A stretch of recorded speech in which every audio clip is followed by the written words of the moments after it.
And we are live. It's a free flow Saturday. Good. I think you're good. Is my sound Yeah, clear? we are good to go. And we are Maybe live. can you please send me the YouTube link? Okay. I need to get the YouTube link to share with someone. There's someone who wants to. Can you just send it to me on WhatsApp, please? Let me do that right now.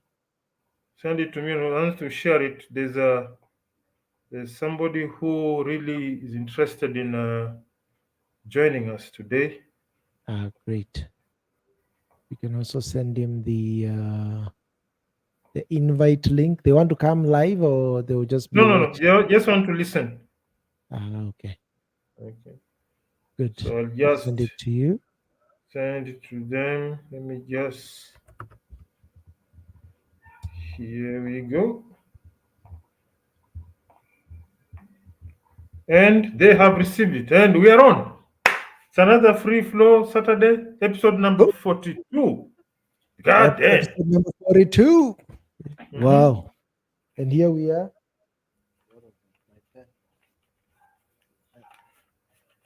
Yes, here we are. It was nice to have a chat with our friends from Africa. Unfortunately, we could not beam to their sides, but a time will come when that will be our permanent home. So patience. Just a bit of patience, and we'll be there. So, Great. how has the And week been? How has the week been? week has been good. Mm-hmm.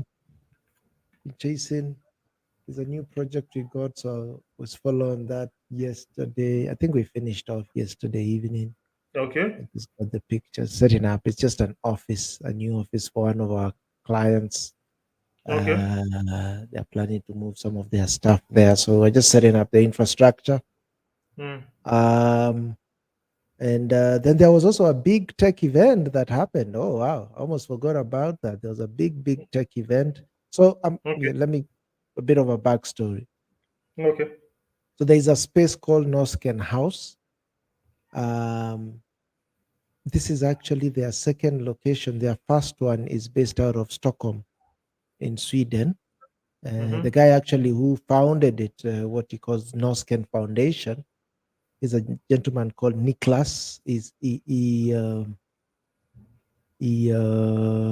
founded an IT firm called Klarna, which it's an e-commerce platform. It's a little bit kind of like Lipa Later, and one of these Mm. platforms that allow you Mm. to sort of go to the supermarket, you know, particularly if you're paying any. Somebody's knocking at my gate. It's like Who is an electronic credit card of some sorts. Yeah, maybe you could look at it that way. But essentially, they provide a service where now you can um, be able to get sort of credit services. Yeah, think of it as credit services, as in you can then now be able. I don't know who is that. Let me check. There's somebody at the gate. Okay, no problem. No problem. Then I'll be back. Chantel, kama ni Chantel mwambie hapana nataka mchezo. So,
Lutu family, karibu sana. Bear with us briefly. My co-host had someone at the gate, So he has gone to see who it is. Hopefully, it's not some brown-haired. Ah, he's back. It was not Chantel. Thank God. If it was Chantel, who could have said goodbye. You are mute. And Sorry, I'm saying I'm alive. They ah, didn't take thank me God. out. It's not, if it would have been Chantel. Ah, Yes. tungesema show imeisha. Eh? The show is Hiyo done. mtaniona next Saturday. Hopefully, Well, then I'll have Saturday, huyu survived. sasa, he has been punionized, he has Eh, undergone eh, punification. So we were exactly. talking of it's called NOSEC something which has No to do with scan. the Yeah. credit facility. So Mhm. yeah, I mean, Multiple. So so no. This guy built, I don't know if you want to call it a unicorn or whatever, but anyway, he built a big e-commerce platform called Klarna, which he exited and got a huge payout. If somebody like they can buy off, it's part of that cohort of some of the big apps that are come out of Sweden. The likes of Spotify, Skype is part of that group. So after just after to you, interrupt you a bit. Recognize Eric Babu. Eric Babu is my fellow director. aha, Is my product designer at nice. Is it the gentleman from out of Tanzania? yeah, he's the guy from Tanzania. We're talking Oh, about issues to do with the work permits and whatnot. He's a product designer, mhm, and as we said, we moved away from Zio Bike. mhm. We are now calling ourselves Timer, TYMA, which means teknolojia ya magari. TYMIA. MA, teknolojia ya magari. We are Okay. giving ourselves an authentic name that resonates with we being in Africa, we being so Timer Teknolojia ya Magari. That's the name of the corporation, Timer Motor Corporation. Ya magari. Timer. Timer. So, Oh, I see. uh, So so Eric Babu, it's like an karibu sana. acronym. Yeah, it's an acronym, Timer. TMA. Timer. Timer. Okay. Yeah. So I wanted to put it So out. So yeah, congratulations, Eric and Brian here, our MVP. We are looking yeah. forward to what Timer will become, and I mean, you guys are already putting in the foundations towards that with your first e-bike. Yeah. I mean, I think that's a major milestone that worthy of celebration, and I But then definitely again, want. sincere apologies. This was Mhm. just a slight diversion. We'll go to it later. We are on the E platform. I just wanted to introduce Eric a bit in the spirit of decorum. And Let's go Loot, back. have you also mentioned Loot families here? Yes. Okay, cool. So, I even told some of the guys, today I started a space around, let's say, midday my time. yeah, I saw it. Yeah, I saw you came in and then left. So actually, Because, how that space is a bit of digression, but I'll come back to our initial story. okay. How we started off, we were having a convo on Twitter regarding the Kenya retail space. And then, I saw the submission that came in from Brian, and Brian, is a practitioner. He's in the whole business development. I don't know how I might call him. Actually, I don't know what kind of a title or how to sort of brand his expertise, but he's got knowledge around economics. He's got knowledge around businesses and whatever, and he was sharing ideas. So I said, why don't we do a space, but then do it a little more differently? We'll have conversation, but then in between we'll be taking breaks and play music. So it's kind of like in a radio station where it's a talk radio, but with a bit of interludes of music. So anyway, we did that, and they have even now the space is so interesting. They want us to continue after this, so we'll probably do that around 8:30 my time, 9:30 your time, and I, we'll see how that. I popped in. but it Yeah. was silent for a while. Yeah. Oh, okay. What? I popped in, it was Mm, silent. Then I popped out, then I popped back in. Then I mhm. thought maybe you were having some technical issues. Uh, I don't know. but Maybe there was a point that it went down. I don't know about that. But anyway, it all no through problem. you were able I've to have set a up a mm, reminder. yeah, I'll always be setting a reminder when you are on, I'll get a notification. you get the notification. So anyway, I was talking about this tech event. I mean, it's under the auspices of that tech hub. The tech hub was founded by this gentleman called Niklas. He's the one who founded a company called Klarna, which is an e-commerce platform. So out of the proceeds he got after he exited from that business, he probably might still be maintaining a small shareholding in it.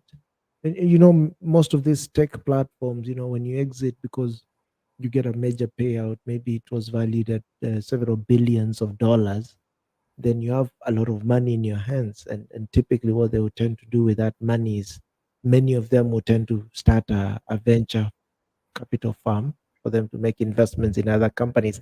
And I would actually, this is a very interesting, personally, I would want to eventually move into that space of investing in other companies.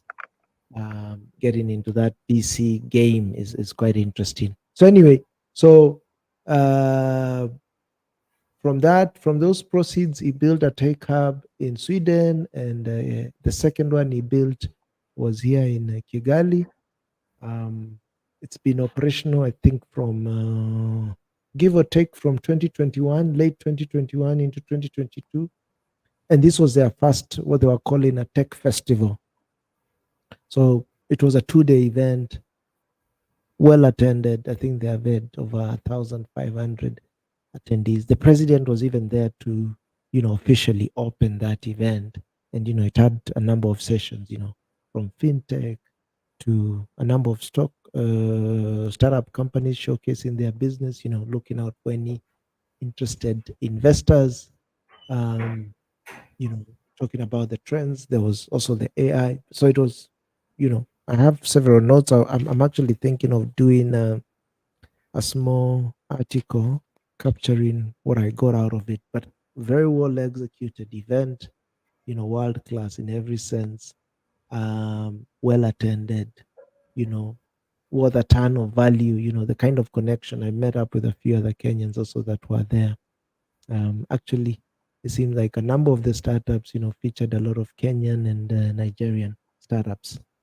Um, and you know, this made me realize, wow, you know, with the pace with which Rwanda is doing, and you know, the way meticulous and organized they're doing some of these things. You know, they're literally eating our lunch. You know, we've seen them take over the conference in business.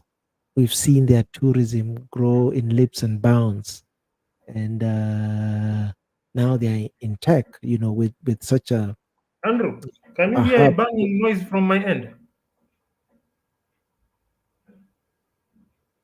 Um, a bit faintly, nothing Just hold on, distracting. hold on, hold on. Hold on. Okay,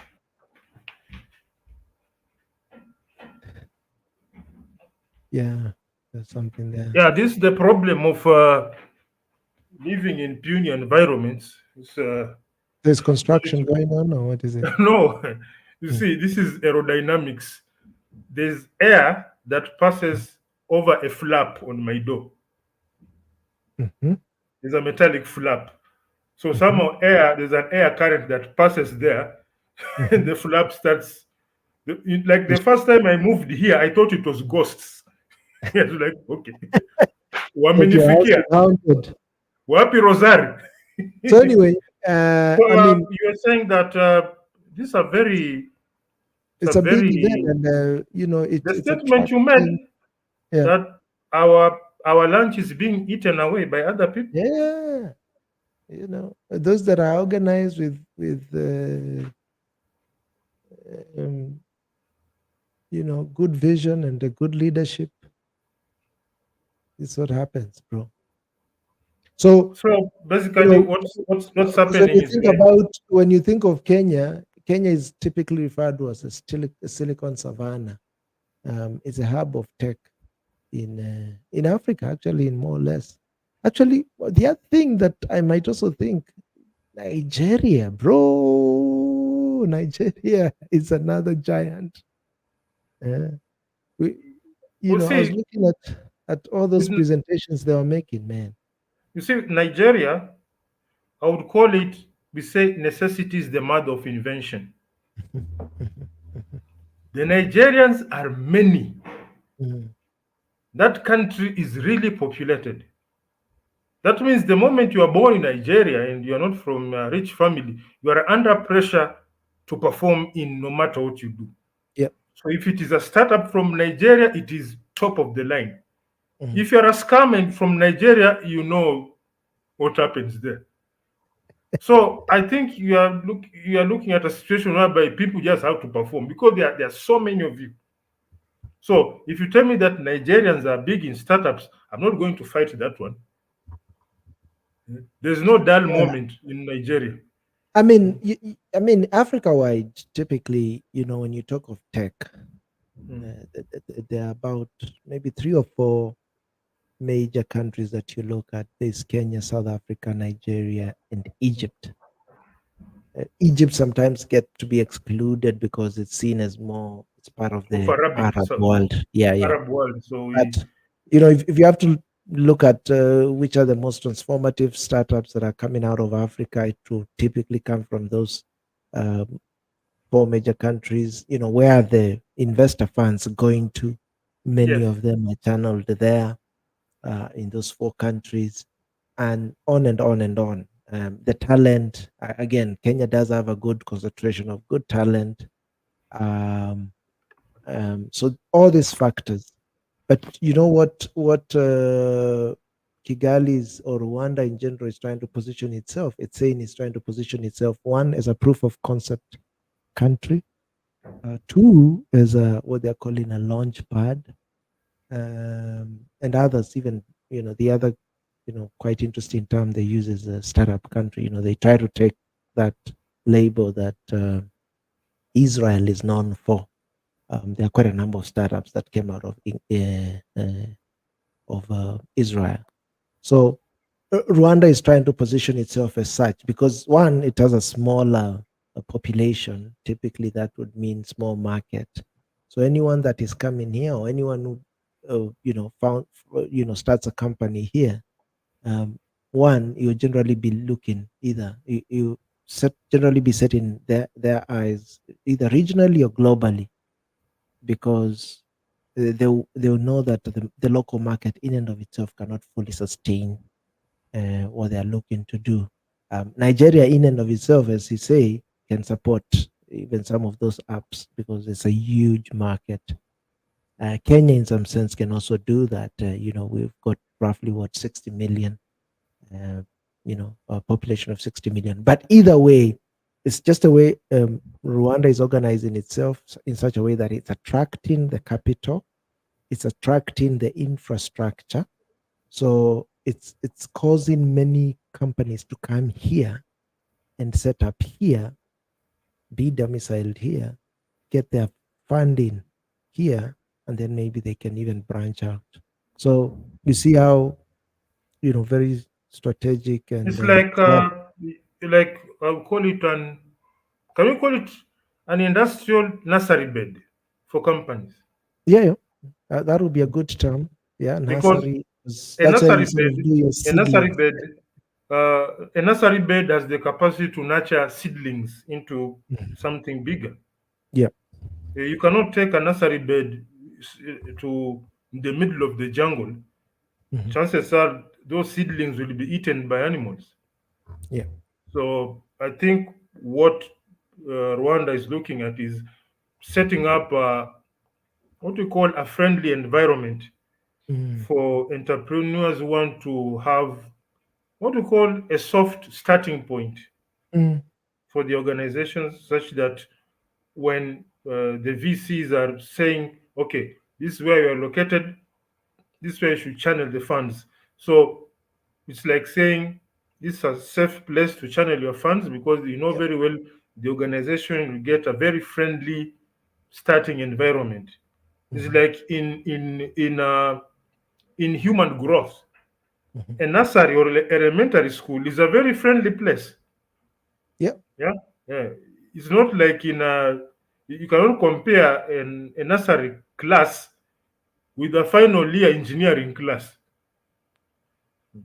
So I think we could call it an industrial nursery bed, and it's a very good. It's a very, in fact, something I never thought of. It's a Mm. very good. Can you imagine the economic vibrancy that the region will benefit from when you are known that this is the place to go when you want your company to start up with the minimum hiccups. Yeah. I I never mean, thought of that. It's if you're talking of registration process one, it's mm. easy. It's sort of, you can think of the onboarding process, pretty easy and simple, and you're boom, you're in. Now, once you have the business established, you probably looking to figure out, how do I fund the growth of this business? And boom, all the funders And probably of course, using this kind of you infrastructure of Noscan are here. So you'll be able to have easy access to those farmers. They are trying also to change themselves to be an international financial center, the likes of probably like Mauritius or the Jersey Islands, something of that kind. Again, you've got investors literally next door. So it's creating the environment that is good for nurturing the development and the launching of various businesses. And then they're very strategic. They're also looking at very key sectors, AI, the green economy, all this kind of stuff. Somebody actually posed a question to the president because he had a short fireside chat. Actually, I didn't quite listen to the entire thing, and I'm planning to take a moment and go through it. But one of the key things that stood out for me when I was listening to him, somebody asked him, "Hey, do you think um, Rwanda is, punching above their weight?" And he said, he had a very clever way of answering it. But the gist of what he's saying is, we shouldn't be seen purely from the perspective of, one, we are a small country geographically in terms of size, and also population wise, and also as a young country, looking at their history, sort of getting reborn again right after the 94 genocide, and sort of comparing it against more established nations within the region and even across Africa, from Uganda, Kenya, Tanzania. So he said, I want us to be evaluated against the value we offer. He said the value should be the equalizer. I even tweeted that term. He said value should well, be the equalizer. And that's I a and I agree with him 100% on that. that's a very uh, that's a good answer. But I will also say, if somebody is asking about punching above my weight, you can say you can aim for the moon while targeting to land on the stars. Mhm. Aim for the moon, knowing that you're going to land on the stars, because the stars, you normally say, okay, in terms of astronomy, it's a bit different, but aim big and land just in the vicinity of what is big.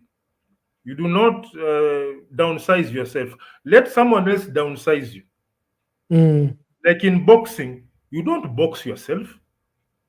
The punches should be from someone else, not you punching yourself, telling, "Oh, I am small." Like, you remember the noise we had initially? Oh, going live is take Yes. is very, Uh, I don't know, it's complicated, and live. And here we are, episode number 42. mm. Yeah. So I was actually listening to this podcast by someone called Eddie Pinero. This guy says that we are the ones who limit ourselves. Mhm. There was a friend of mine, a friend of his, I mean, who sought to. He went to look for. There's a certain person he admires in America, very big business person. So these people whom, if you want to spend a weekend at their operations area, you have to pay. So he paid some thousands of dollars to spend time with this guy in his factory. And he got there, everything was haphazard. It was a complete joke. So instead of getting angry, he was very happy. In that, if this clown, this guy running a kangaroo operation has become that big, who am I not to go big? Why are we limiting ourselves? That's why we have a situation whereby people with their capacity are not sure of themselves. Then the jokers are the ones who are very confident of themselves. Somebody will tell you some stupidly ridiculous stuff, but is very confident about it. But you, who are very knowledgeable in the IT sector, you self doubt. I don't know. I have to check and what not. Maybe confirm. And someone will tell you that I want to make a motorized hybrid wheelbarrow. And you say, "I, what the hell is that?" Then he couples up, concocts some weird stuff, and it works and it sells. And you, with the knowledge, because you are making two steps forward, then you are going back, you are analyzing, you're looking at some Excel sheets, you're looking at some PowerPoints, you're looking at some international trends, and you're stuck there for like 5 years. We call it information constipation. Mm. Because when you're constipated in information, that means you are doubting yourself. Because what are you cross checking? Information constipation, checking, cross checking, re cross checking, Yes. analysis, reanalysis, Analysis paralysis. Yeah. re-investigation, re-everything in the dictionary. 5 years down the line, the guy who came up with a very weird idea, he's actually doing things practically. They look crazy, they are running, then he meets another crazy person who believes in him. They combine their madness, and within 3, 4 years of madness, something pops up. That we say, for you to build something, you must be able to live in a reality that does not exist for now. That's You true. must have Because your I it's mean, called pre-reality, yeah, and it will of what look to like come. madness to some extent. Mm. Pre-reality is a reality, but is as Andrew Kibe says, it is in your head only, no problem. Now the trick is converting which is in your head to go outside your head now. That is where we differentiate between those who get that reality to their head, from their head to the environment, and those who are stuck. You'll find someone with very huge volumes of data and analysis and research and reinvestigation and comparisons and references until you start unasema, chief, sasa tutajenga lini? When? Hmm? And that is what is actually killing us, and that is what is actually, that's why we normally say the richest place in the world is the grave. So many analyses are inside those 6 feet deep. So many great ideas died So in many there. references, so vitu vingi sana ma comparisons, they are 6 feet down because somebody was scared of starting. And And I mean, I guess it also points to the fact that instead of focusing on what you cannot change, mm, why don't you focus on your strengths? I mean, if Rwanda was to think as a human being, as a person, yes, the size. Can you change that size? Maybe not unless you negotiate new national boundaries, but then that would be another discussion altogether. Let's say you can change that's a that. rabbit hole. That's a rabbit hole. Yeah, You that's a don't. rabbit hole you can, because that also means you're eating into another country's territorial boundaries, and that's stuff that causes wars. That's what is happening with Ukraine and Russia. So yes, you can't change that in terms of your population, unless you guys are fucking like crazy. I call And it redlining your genitals. yes, and how many children can you produce? How many of them can you fit in this space? I, So I anyway, think those I are think it's things that something to do with our education system yeah, also, actually, whereby mm, when you get something right, you are yeah, praised. When you get something wrong, especially if you're trying something new, something a bit different from what the teacher was telling you, and it went tits up, kichwa chini mguu juu, you will be the subject of ridicule, You'll be caned in front of the school during assembly time. You'll be told that this is the Kichwangumu, he doesn't listen, he likes arguing, and you have just okay. We normally have people who are crazy in school, but there are situations where somebody has simply a different outlook of things, and that guy is going to be whipped and he'll be put like in the same category as, I don't know, ISIS or Al Shabaab. You'll be like the terrorist of the school. So we have grown up with that programming whereby it has to be right. And now you realize that for it to be Mm. always right, then it has to conform. So you have to ask yourself, are you a conformer or a creator? Because conforming and creating go opposite. They are not Exactly. in the same Exactly. category. Mm. Conforming means something which was done like 20 years ago, now you are following it. Creating is saying, at 20 years ago, what was the efficiency? Then say, Apana, Mm. we can't be stuck here.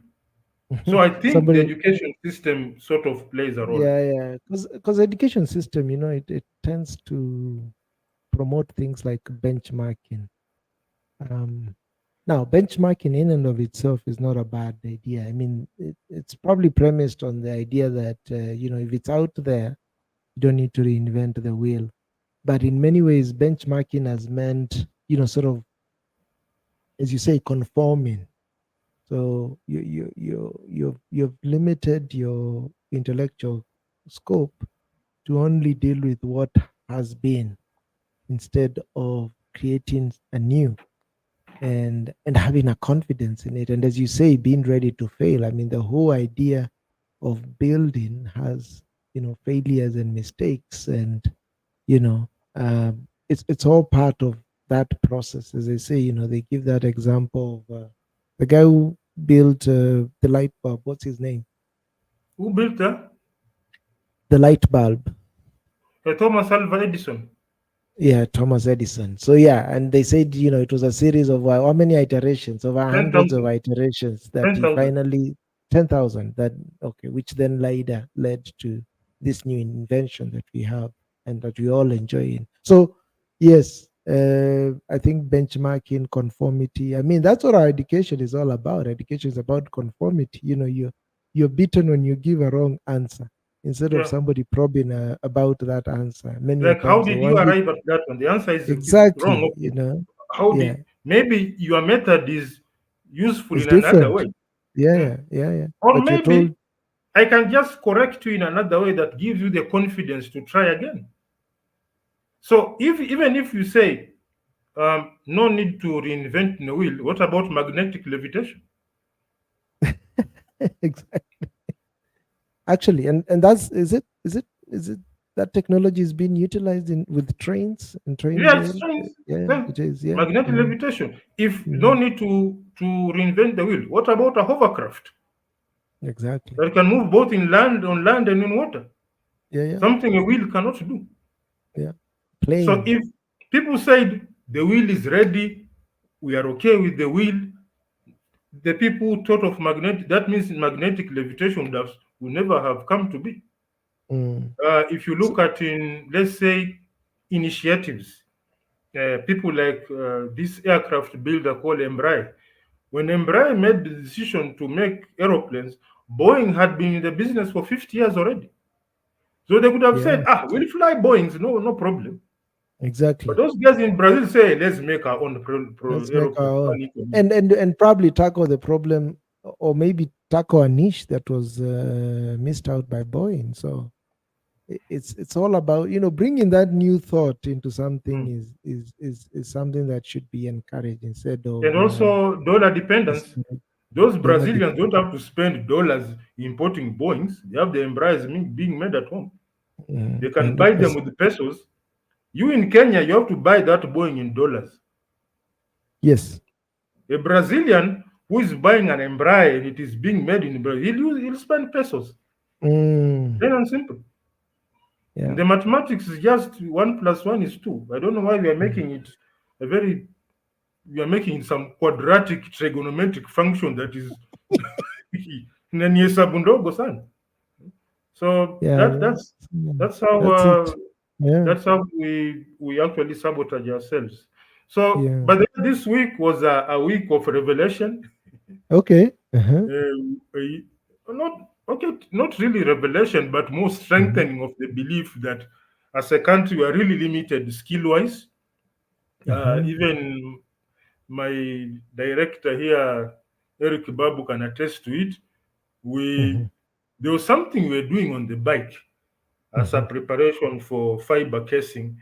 So whoever we talked to gave us a lot of confidence. This will be done like this. Okay, this is the money we need. Okay, fire away. Let's go. Within I think 2 3 days, what came back? In fact, I nearly asked the person, "Why have you tied a sugarcane to the frame?" It looked like a very huge sugarcane had been tied to the frame. I was like, you seen miwa. So the guy explained. Then I came to the realization is that the bulk of the thinking has to be done by the people who own the idea. The technical, what we call technical hands-on expertise, needs Mm. a lot of guidance. And funny enough, someone told me, go there and stand there and give guide. But me, I said, those guys have been in the industry for a long time. You explain one or two things, they'll follow. So I tried to investigate into what exactly happened. Then what I found to be quite initially I was really pissed off. Then I came to uh, the state of acceptance. Then it became a comedy because I had made a sketch of something. So my assumption is that he being a technical hands-on something, he will interpret the sketch into something fine and do it. He did it the way it was on the sketch. And it was Mhm. like, okay, this is Kyoto magical. So it Kyodomo is. bad luck. I came to realization one, there's no need to get pissed off. Mhm. This is where we are. This is who we are. It's just a matter of whatever you supervise and give guidance. In fact, when I engaged in some bit of self-thought, I realized it can be done cheaply. Mm. And so we have a very long way to go as a country. And we really can't blame the individuals because what do we manufacture? See, if we have a culture of product development, this will be Easy. one, two, Easy one, two, done peasy. deal. Easy peasy. Mm. But when you talk to someone and you realize what you're explaining to him is something he has never done in his life.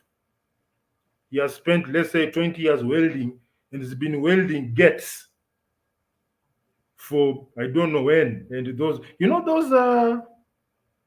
zile masanduku za watoto wa high school, those metallic things. Mm. Yes, Those yes. that is the work he has been doing for I don't know since he started working. You cannot blame that individual. You Yeah. can only And then question you the system. yeah.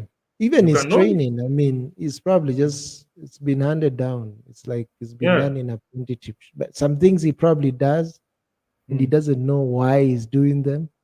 What's the impact of that? But Because we because do he not was taught, question. Mm. yeah, We don't because he question was taught, standards also. yeah, yeah, We yeah. don't question Yeah, standards. it's true. And when you're an owner, you have to own it. Because this person you're gonna pay them. So for them, they're only going to go as far as what you pay them. Expecting them to go over and above the call of duty is if they're probably vested in that business. Not many kind of people would do that. So in some sense, many of them, will only do as much as they're getting paid. After that, And also, you know, there's the aspect of you know you can operate out of professionalism, mhm. then you can operate out of hunger. Mm, Eh, uko na njaa, the half the day you have not gained anything. mm, Then someone tells you kuja nichomee hii kitu. Now you know very well you can't do a good job, but since you are hungry, you'll go ahead and do your makorokocho. The owner will shout at you, but you know you've pocketed something from your pocket. You're not going to say this is not in my league. No, it's very hard. So again, this is the system that we are working in, and I think the best way forward is to be cognizant of what is going on and adopt a more of very strong in being in implementing Overwatch. Yeah. Overwatch has to be very, very strong because Yeah. we are actually battling a system. Yeah, I mean, they say that you only measure what is what is inspected. Mm. So one, if you're thorough with your inspection and and then the guy realizes, you're questioning him over everything, then they will know that next time, if I'm dealing with Brian, he's not just a quick guy to take through and overlook some things. It's gonna question you on almost every single little item, to see if it's been done to the best of your ability. So, and if you don't inspect it, you can't measure it. If you don't inspect it, then it's there's no value placed to it, and somebody can easily overlook it. So it's I think it's part of that. Yeah. It's So not you guys just, were able to overcome it that. reminds me of a situation. I Yeah. was still working in Mombasa. We had a team of, there was like work that is done partially by another group, another piece of duty is handled by our own company team. So these were a group of welders from Hungary. Mm. So they were doing some work, and then ours will do something else, then we'll sort of merge. Mhm. Once we were done, you could actually clearly see who the foreigners were by looking at the work. Unajua hii ni ya nje, hii ni Mhm. local. And it got to a point, those guys from Hungary were taking pictures of what our guys had done and sending it by mail to Hungary Mhm. and say, hey, look at this one. The punies have struck. So they were The laughing at punies, our guys' work. eh, they are taking pictures and sending them, and the punies have done it again. So, as much as there were some light moments, my expectation was management to look at that situation and ask, is there anything in terms of training or what you can do so that Mm. when your people work with my people, you only have to look at them physically to know they are different rather than looking at their work. Right Mm. now, I don't even have to say who did what. I just have to look at the work and this is foreign, this is one of Local. our own kijana wa nyumbani amejaribu mambo yake. So again, there's no apart from what me and Eric are doing in terms of brainstorming and exchanging ideas, there's no national, what we call national will to move forward. Like as I've said before, look at our transport sector. Why is it that people are now forced to save money and buy things? Okay, I'm not talking bad about them, but most of the time you find somebody's with these Toyota Vitz, Axios, sijui nini. They are doing that because they want to avoid that craziness of the matatu. And I tell you, if that Toyota Vitz with its smallness is far better than that noisy matatu. Mm. People have to sometimes, even myself, there was a place I was going, I did some bit of mathematics here and there. I thought I was better off with an Uber. Mm. Because one, in Nairobi, we do not have a scheduled commuter transport system. Yeah. Yeah. So how come the powers that be have not looked in? Because we lose a lot of money in that loss of time. Like normally in Nairobi, you sit in the matatu until it gets full, then it goes. There's no actual schedule. So if let's say you have to meet someone a particular time, you better take an Uber. If you are to say somebody tells you, like when I'm meeting someone and he tells me ndio niko kwa matatu and you are maybe pursuing a very time conscious situation, my confidence on that person will be very low because matatu unajua itajaa saa ngapi. So now a lot of time is wasted on such kind of an arrangement. And I don't know who's crunching the numbers in this country, but someone says millions of shillings are wasted on traffic jam on I mean, transport, that's not for sure. just traffic jams, but transport systems. Because the traffic Mm, jam is full of, you'll find it full of so many vehicles with one person each. mm. So I don't know. Maybe you are the ones who are crazy. You know You know, when. I learned, yeah, I've got an answer to that question that we always ask ourselves. Are we the Mm, crazy ones? mm, And it's out of a term I learned, I think it was mm. last week or early this week. I was listening. Brian, there's a gentleman now, another Brian. I think you Okay. Brians must be brainy people. Uh, he was explaining to me why, all this, we've spoken about most of these problems that we encounter as a country, as a society. And, the problems seem so obvious to us, and the solutions towards resolving them are also very, very obvious to us. And we kept on asking, are we the crazy one? Doesn't the government see this? Um, why is it sort of so elusive to the government and it has the smartest of brains? And he said, no, what you're looking at is government is a function of what he called misaligned incentives. So think about it this way. So you've got, like, now the big narrative in the country is, increase in taxes, increase in fuel cost. And we've seen what that has brought about. We've seen a reduction in the consumption of fuel. We've seen also the economy sort of slowing down.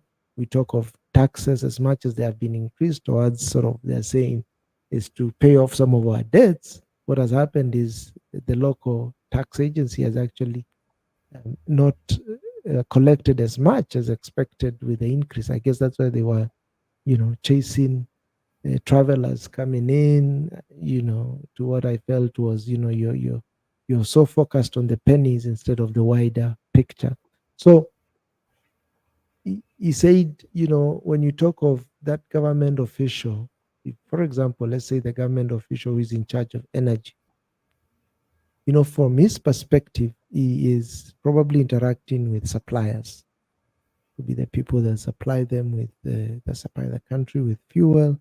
And part of those suppliers in there, I can bet you, they are also brokers.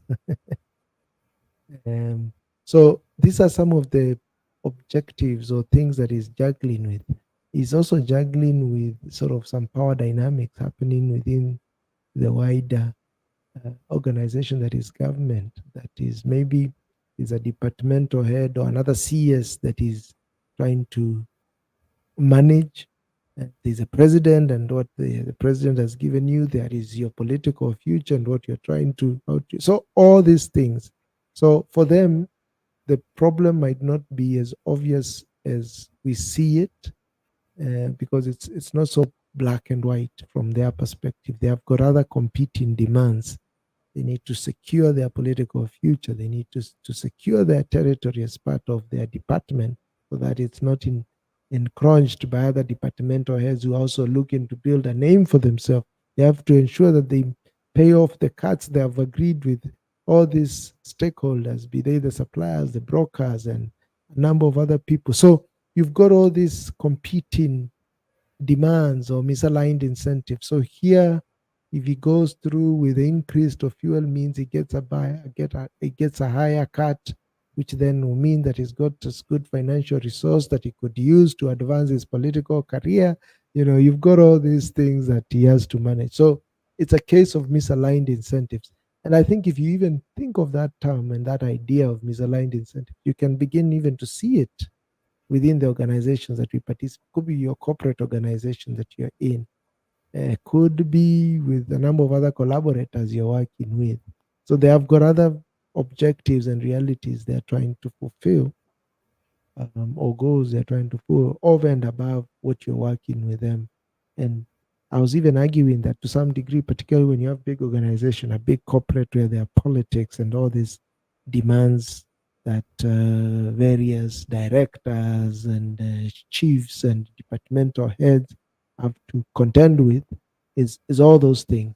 How do I, how do I save my ass? How do I secure my career? How do I progress my career? If it means kicking out Brian to get that position, then I'll do that. If it means frustrating a particular project so that you shine and someone else doesn't shine, then you have to do that. So, you've got all those kind of things. It's a very selfish human So need that, what we are doing attitude that here, we have. we are trying to simply conduct housekeeping in a rubbish dump. Yeah, yeah, No, you can't clean a rubbish 100%. dump. No, you can't. You are in a rubbish dump trying to go to war with the flies and cockroaches. They look at you and say, "Where do umepotea?" It's like I Exactly. normally say, if Yeah, you that's so true, go by the way. somewhere and you meet one hyena, you have the right. You have the right to raise alarm. Hey, there's a hyena here. But if today you meet 4 hyenas, tomorrow 10 hyenas, by the following week you've bumped into 50 hyenas, Yeah. maybe you're in the wrong place. You're the foreigner there. You're in Yeah, their it is the habitat. hyena to ask, wewe unauliza what you are wewe Wewe ndio ndio unafanya nini hapo? What the fuck unafanya are you nini doing? hapa? Hapa niko nyumbani. Mm. So that's why when we have uh, goats here, like the goat like Andrew Kibe, would he have been able to drive that S550 while he was in Kenya? I mean, one could argue it's possible, but there is a likelihood that the US has The allowed him a number yes. of benefits. I mean, one could be how content is monetized from that side. That two could be, him being away from home. He was away from distraction, so he had total focus on what he was doing. The list could go on and on. So is it like saying that um, in you may get to a situation whereby you have to change bases now? Yeah, if it's If it's that bad, required, if it's required from your perspective, you have to, of course. I mean, a change of place does not necessarily always mean it will end well, but so I mean, I guess I'll leave it at you have to evaluate it for yourself there some bit of and what makes evaluation sense. and Yeah, yeah. So it's not maybe just blindly following someone well, else. Or it's not blindly following someone else. These are things you do by looking into yourself and also Mm, looking into the environment and asking yourself uh, a very honest question. What you are doing, does your environment foster it? No. So the environment may be totally against it. The environment may be partially against it, so that you can sort of work around. Like, I don't want to go into details. I've been in environments that were not so friendly, but I managed to get a workaround to succeed in whatever I was doing. So, mm, um, can we really say, I don't want to go into that, but I think mhm. at the end of the day, is about one, understanding what you are doing, and then understanding the environment. So, if in a very fictitious way, you can somehow find a way of allowing those hyenas to work with you, can run with it. Yeah. Mm. Yeah, Why not?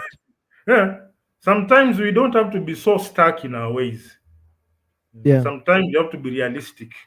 Sometimes you have to look at this matrix. Can I fight this matrix? No. But is there a way I can turn this matrix to my advantage? We are human beings. Yeah. We are human beings, and one of the best things about human beings is adapting, whereby Mm, a lion is in Masai Mara but cannot go to North Pole.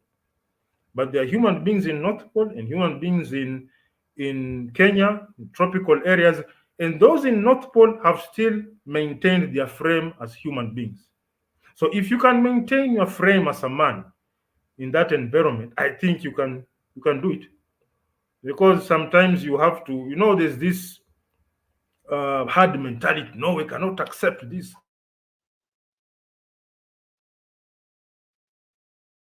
ish, we've lost Brian. Or is it me? Hey, Mustafa Sharif, can you hear me? Give me a thumbs up if you can hear me, if you can see me, if I'm not stuck. Uh,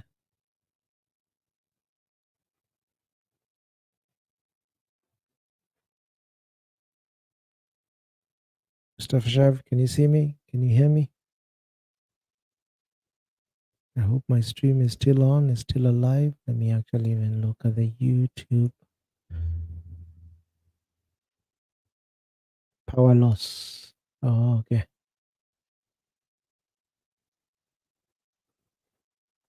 Yeah, I thought so. And these outages in Kenya. Okay. Let's give Brian just a few minutes. Let me see if he'll be back on.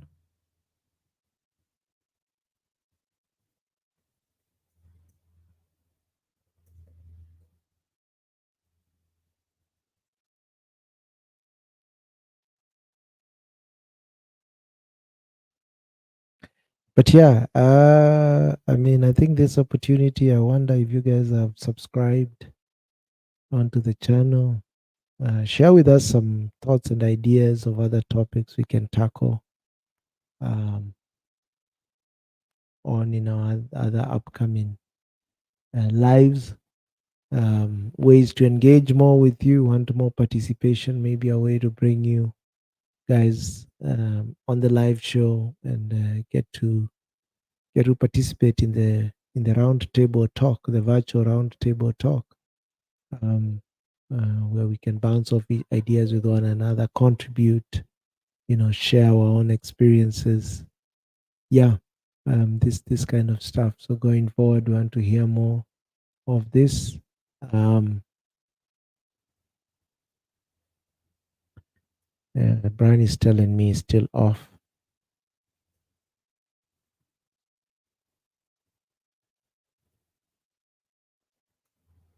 Yeah, and with that, I think I'll call it a day. It's been great. We've tackled quite an interesting set of topics. We as we reviewed the week, we discussed about the tech event here in Rwanda and what it means to the country, to the region, to the continent. We've discussed, how Rwanda has been, very very strategic and driven in its approach to raise its profile around tourism, conferencing, and now we are seeing in the tech sector, um, and how it's positioning itself as a country, as a launch pad or as a proof of concept country. Amazing, amazing stuff. This is where you want to be. There's a lot that the forward thinking leadership by Paul Kagame. We're seeing that in action. We're seeing, that foundation is laying, it's beginning to bear fruit. And it has been a very meticulous, tough work. And more work is still needed. And then again, we went on to discuss about government and, the curse of misaligned incentives and how it holds us back when you have, the chaotic environments that we create where we are not moving towards a single goal and avoiding, the fluff that we have around where we have a lot of competing demands, mostly driven by greed and corruption. So yeah, and and how a man can maintain his own frame. So more of this, we'll still continue discussing some of this. We appreciate your company. Yeah, and we'll see you on the next one. See ya.